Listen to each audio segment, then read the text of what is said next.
Hello, everybody. Welcome back to another edition of Sportsbook Confidential. My name is John Sullivan, and I'm coming to you live from the FingerLakes1.com studios in Seneca Falls, New York.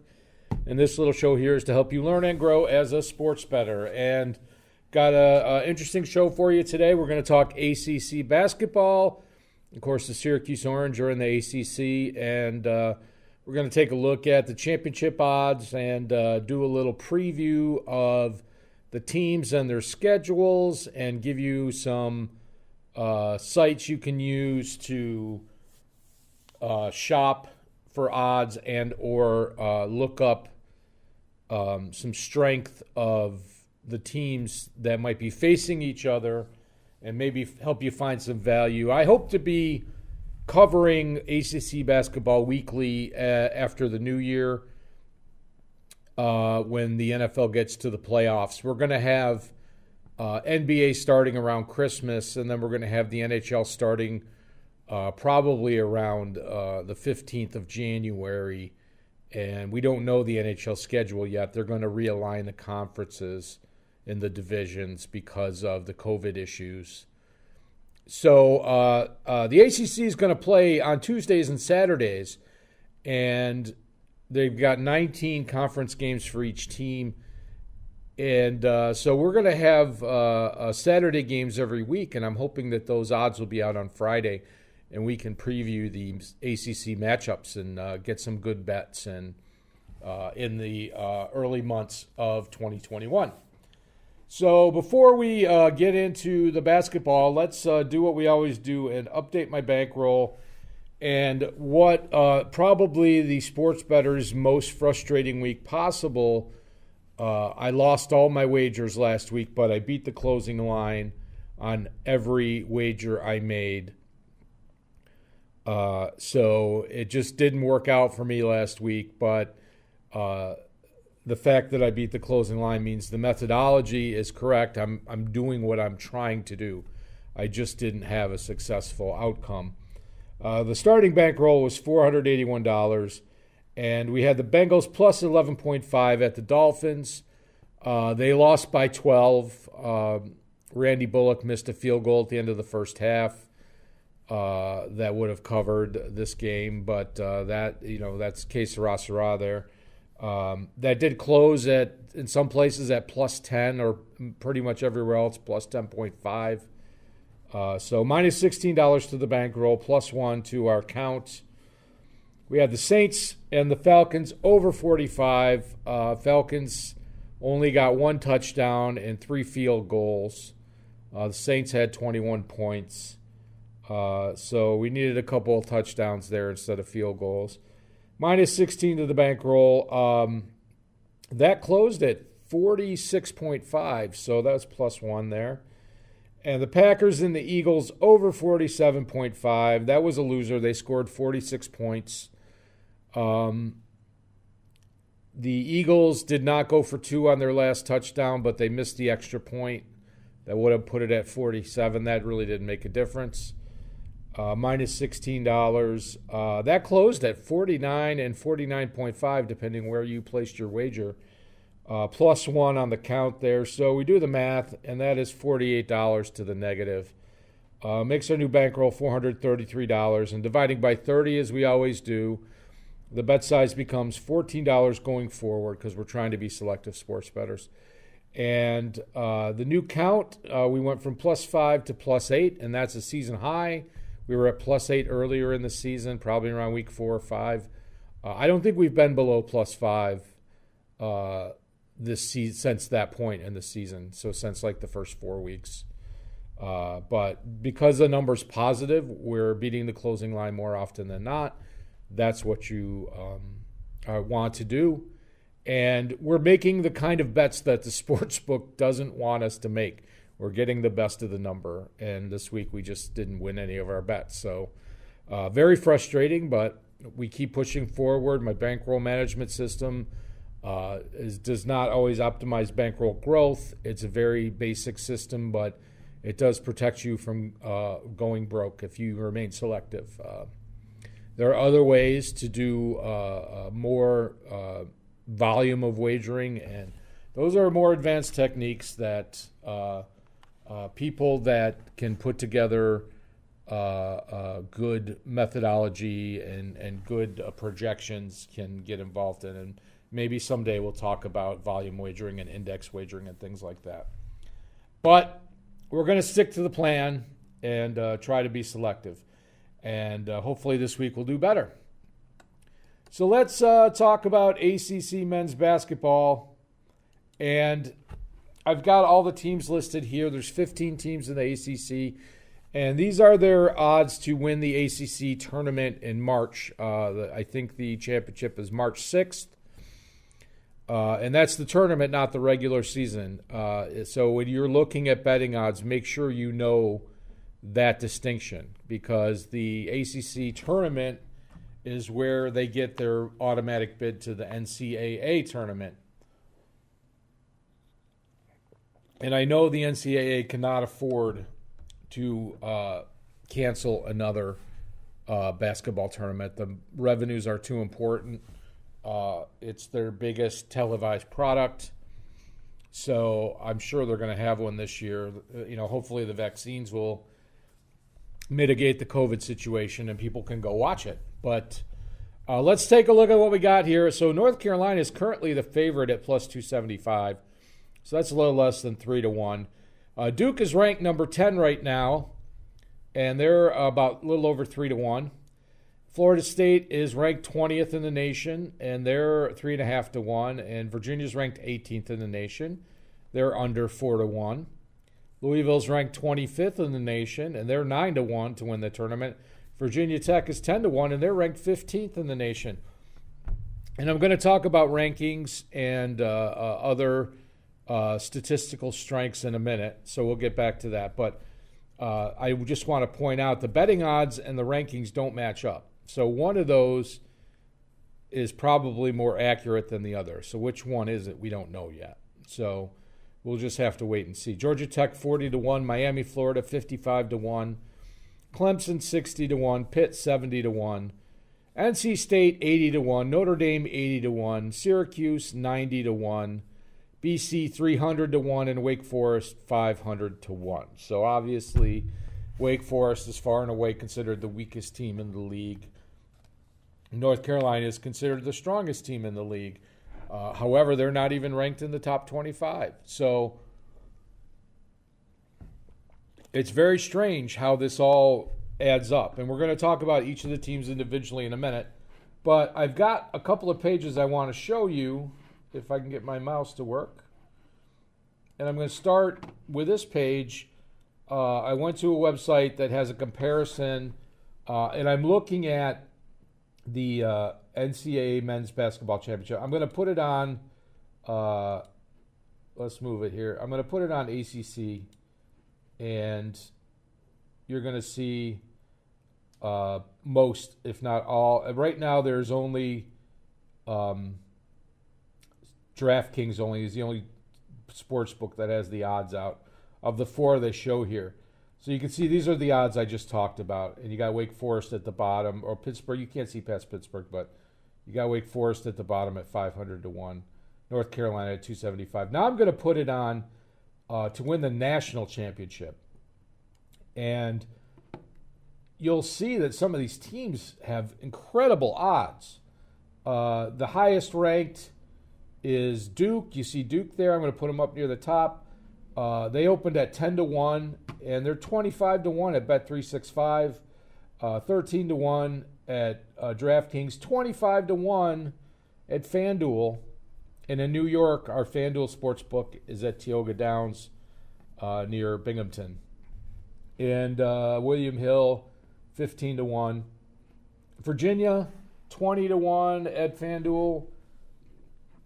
You've got, Florida State and North Carolina, 25-1 at DraftKings. If you go down the list, got Louisville at 70-1 at Bet365, 45-1 at FanDuel.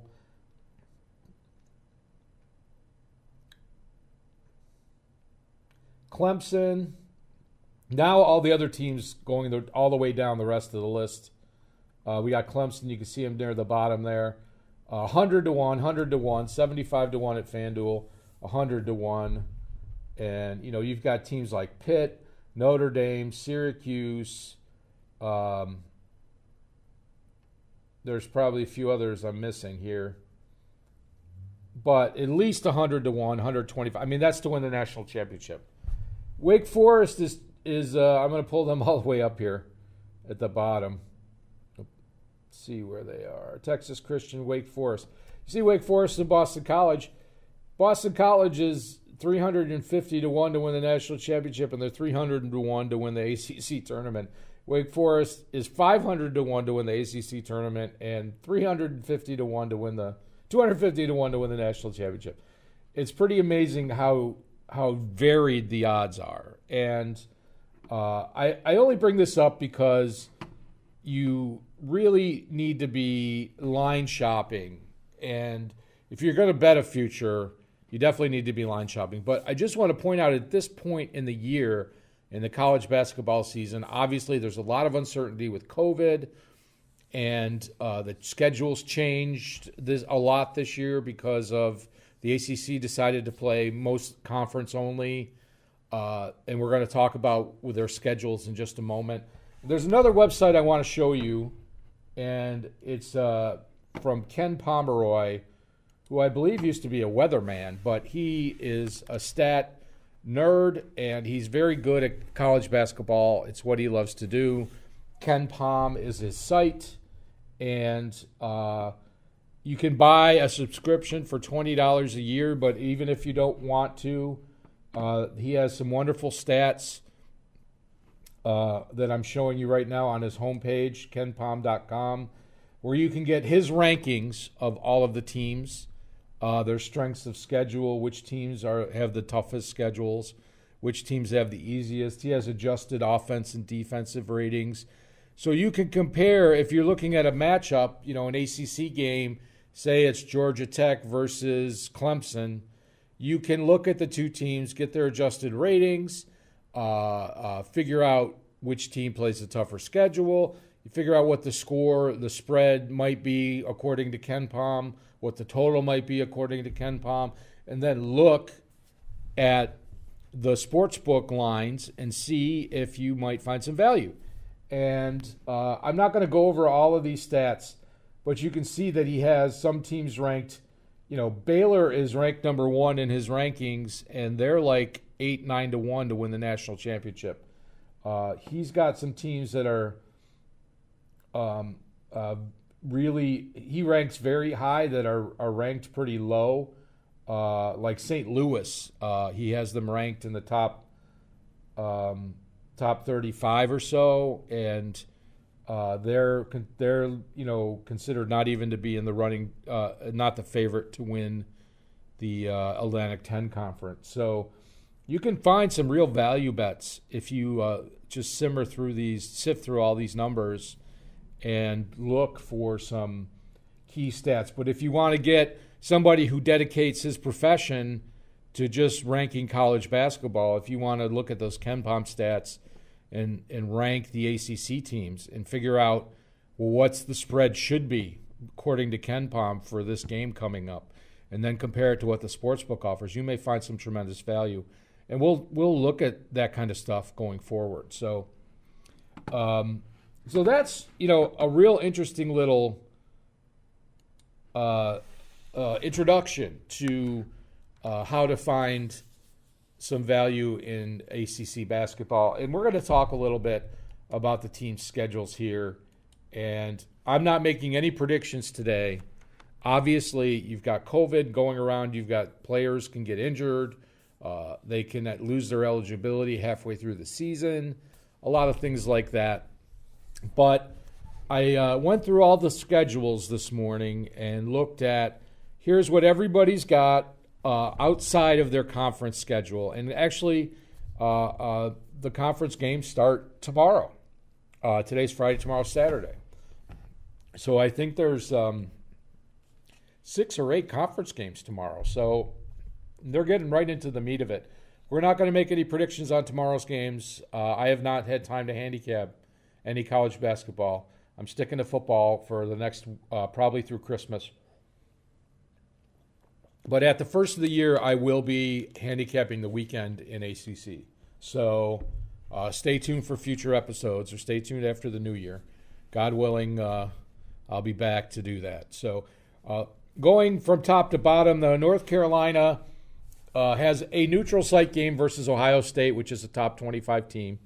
They do have some long-term injuries. Andrew Harris, the shooting guard, was a role player last year. And this is a team that doesn't have a lot of experience overall. They had some very experienced players last year, but they're expected to really have the most talent in the league. And the fact that they're not in the top 25, I think, is because they haven't been proven in the conference yet. I feel like the conference is going to be very competitive this year, and there will be some teams that get significantly better in the second half that might not have a great record. So, like I said last week, that some of the middling teams in the Power 5 or Power 6 conferences, teams like Clemson and teams like Arizona State or Oregon or TCU in the Big 12 or something like that. There's going to be some mid-level teams in those power conferences that are really going to shine later in the year. And you want to keep an eye on that, teams that actually get better as the year goes on. Duke is playing conference only. If they've had any non-conference games, they're over with. And they don't have any injuries right now, but I just don't think they have the horses this year to go all the way. The tournament, the NCAA tournament, always seems to give Duke a really favorable seed and a really favorable draw, because obviously people tune in to watch them, and that's dollars in their pocket, so they want them to do well. But I just think there's so many better teams this year, and I really think that this is a year a mid-major team could compete for a national title. A team like Houston could really compete, that just stays healthy.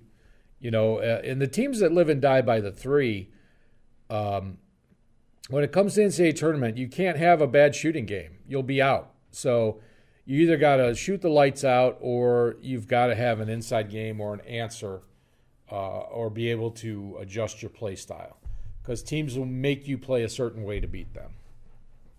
Florida State has always had a really athletic team, and they are playing a home game versus Florida and also Central Florida. No injuries to report there. That's a team that just it's always been, they've been pushed out on close games. It's just they've never been able to get over the hump.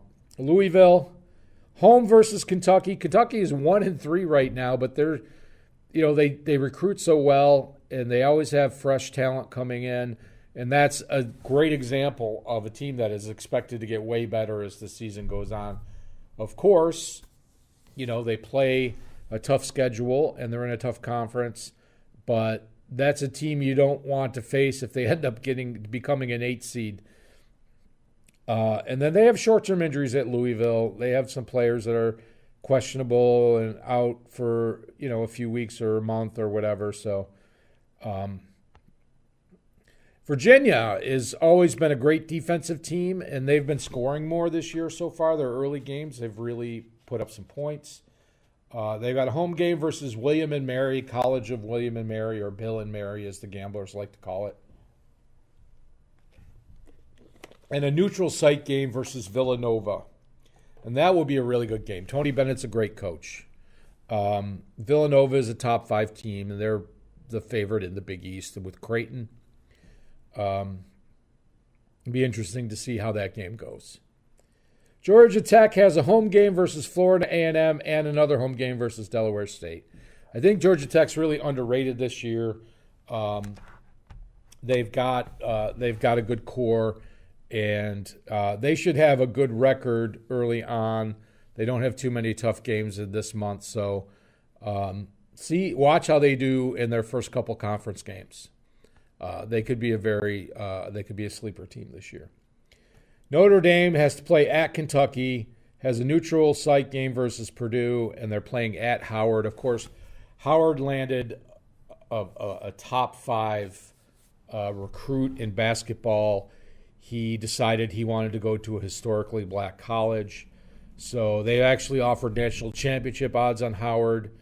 But teams are more willing to schedule Howard now because of this player. I don't know how long he's going to stay in college. He's a center or a power forward, depending on how you look at him. But Notre Dame, they have one role player out for a month or so.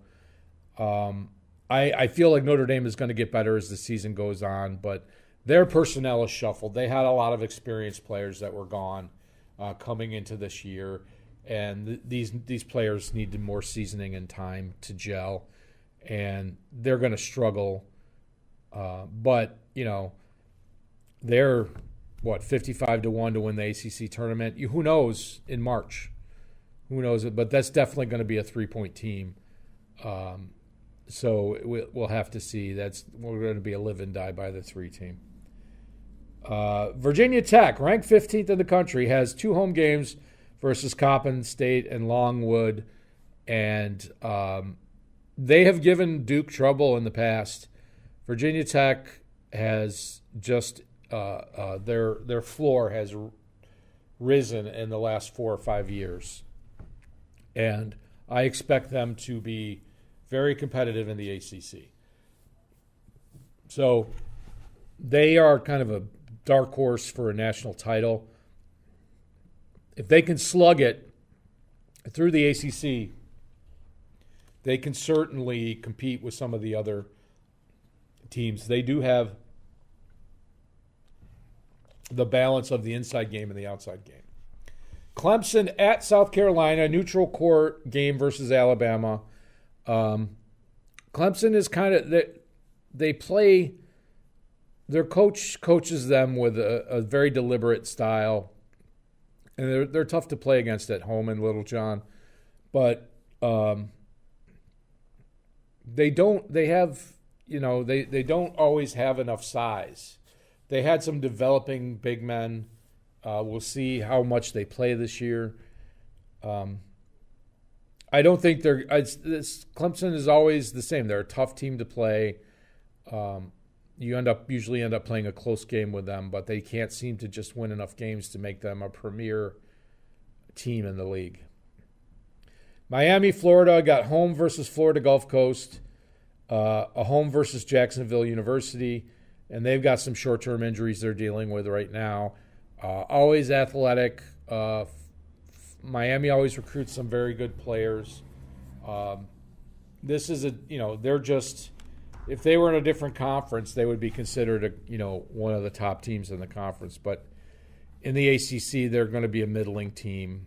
And once again, if they get all their players together, their rotation, we'll see how they do. They don't play a balanced schedule in the ACC because they have 15 teams playing 19 games. They have 2 divisions, so to speak. But, there's only one standing. But in football, they put it in 2 divisions. But it's you get some teams twice and you get some teams once. And, the teams, the strengths of the schedule, the conference schedule, are not the same for everybody. So some teams are going to look a little better than they actually will be overall. So, if you get North Carolina twice and Duke twice and Virginia Tech twice and Louisville twice, you're in trouble. But if you get, Wake Forest twice and you get Boston College twice, well, you've got a fighting chance. So Pitt's got a home game versus Gardner-Webb, and they've got some long-term injury issue, one long-term injury issue with one of their number 7 guys. Hopefully he will come back for them. Pitt's a very well-coached team, and I expect them to get better as the season goes along. NC State has a home game versus Campbell, the Camels, and then they've got their regular schedule. They play Wake in North Carolina and Duke, and they've got a tough schedule. And I don't know how they'll compete for the top spot in the league here. But, I would expect some upsets. Most of the games are on Tuesdays and Saturdays, and they're doing a night game on Thursday nights where it's one ACC game. So it's like a primetime special. So, but the majority of the games are Tuesday and Saturday. So the teams will be rested. They're not playing back-to-back nights. They're going to be on somewhat of a regular schedule. So these teams will have time to prepare. So we'll see how they do. Boston College has a home game versus Cal. Got some short-term injuries they're dealing with. Obviously a big, long shot. Boston College has traditionally done well in the ACC. They've been competitive, not as like a top four. The top four teams in the ACC regular season get the bye to the round of 8, and that's where you want to be. But they've been competitive with in their ACC games. They're very close in a lot of games. Syracuse has a home game versus the Buffalo Bulls. They've got a home game versus Georgetown. They've got short-term injuries. Buddy Boeheim has been quarantined with COVID, positive test. He's a key to them this year. They have another player that's out for a week or two. They have a couple of transfers, and how these transfers will adopt the ACC play, we will see. They lost to Rutgers, which is a top 25 team, and we'll see how they do. Georgetown is not expected to be very good this year, so they should be competitive against Georgetown. Buffalo, I think, will be competitive this year, and that's going to be a very tough game for Syracuse. And then Wake Forest has some eligibility issues. 2 of their really good players that did like 25 minutes a game last year, played a lot or more, are out with eligibility. They're not even going to play this year. So they're already 2 starters down going into the season. And they've got a new coach, and it's a transition year for them, and they're not expected to be very competitive at all. And they've got a home game versus Virginia Military Institute, a VMI, and they have a very intimidating home court when it's filled. The place holds like 22,000 people in Winston-Salem, and when it's filled, it's very intimidating. I remember back in the days of Tim Duncan and Chris Paul and Rodney Rogers, that they were the crowd was a factor, and it's just not when the place is half filled or empty. It's cavernous, and it's going to be a long year for Wake Forest, but hopefully they'll get a couple of they've got a couple of diamonds in the rough, and maybe they can work their way up the rankings and get into a tournament spot. But obviously, I think it's fool's gold to bet on Wake Forest for a national championship or an ACC championship. So that's my ACC preview. Obviously, I didn't go in depth with the lineups and the styles of play, and I feel like that's up to you. If you're going to wager on ACC basketball, you need to go out and look. And I recommend developing a model. But even if you're not going to do that, and you're going to do qualitative handicapping and go off tape or write-ups or whatever else you do, be very deliberate. You've got lots of time, and you can watch the games this weekend. There's going to be at least, 6 ACC games on Saturday, so there's plenty of basketball to watch, and you can take some notes. And, of course, the games will be on YouTube or whatever after they've been live, and you can watch them when you have time or watch highlights or check out the injury reports, and that will give you some insight into this upcoming season. So let's get right to NFL football as I'm blathering on about the ACC. We've got the Chiefs at the Dolphins, -7.5. Oh, I'm sorry, that should be +7.5. For the Chiefs are the favorite at 7.5, not the Dolphins. 50.5. I have the Chiefs as 6.42 favorites. 47.15. So my model likes the under and the Dolphins plus the points. I'm going to stay away from this game. I do think the Dolphins have an underrated defense. I also think the Chiefs have not been slowed down by pretty much any defense. They will run up the score to go up an extra touchdown. Tyreek Hill is he's not the kind of guy that's going to drop at the 1 yard line and make a good football play. He's going to score and do a backflip. So, Titans at the Jaguars. Titans are 7.5 point favorites, 52.5. I have them at 8.13 favorites, 53.73. My model leans over. It leans Titans. The Titans don't seem to be able to stop people from scoring. Their defense has been horrible the last few weeks, but the Jaguars are tanking. Don't like that game. Staying away right there.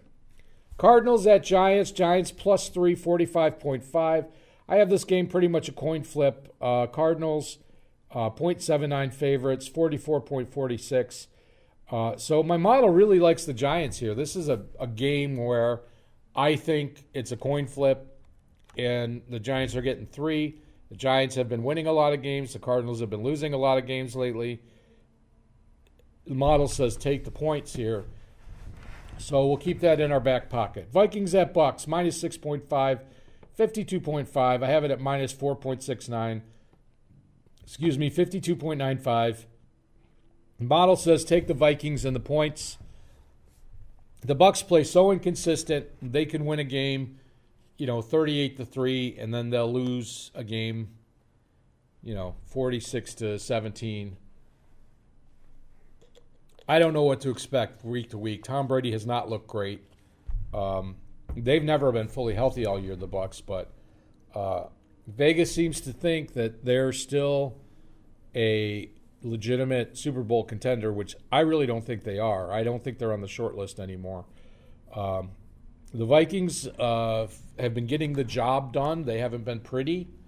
So I do like the points here, but you don't know what you're going to get. Box of chocolates. Texans at Bears. Bears plus 1, 45.5. I have the Texans as 2.5 point favorites, 47.37. So model likes the over. Model likes Houston. These are two teams that really aren't playing for anything. The Bears are still mathematically alive for a playoff. Don't know what the weather's like. I don't really like this game. Not going to touch it. Cowboys at the Bengals. Bengals getting 3.5, 42.5. I have the Bengals as a 1 point favorite, 44.65. So my model likes the over. My model really likes the Bengals. I've taken the Bengals the last 2 weeks, 1 win, 1 loss. I really like them here.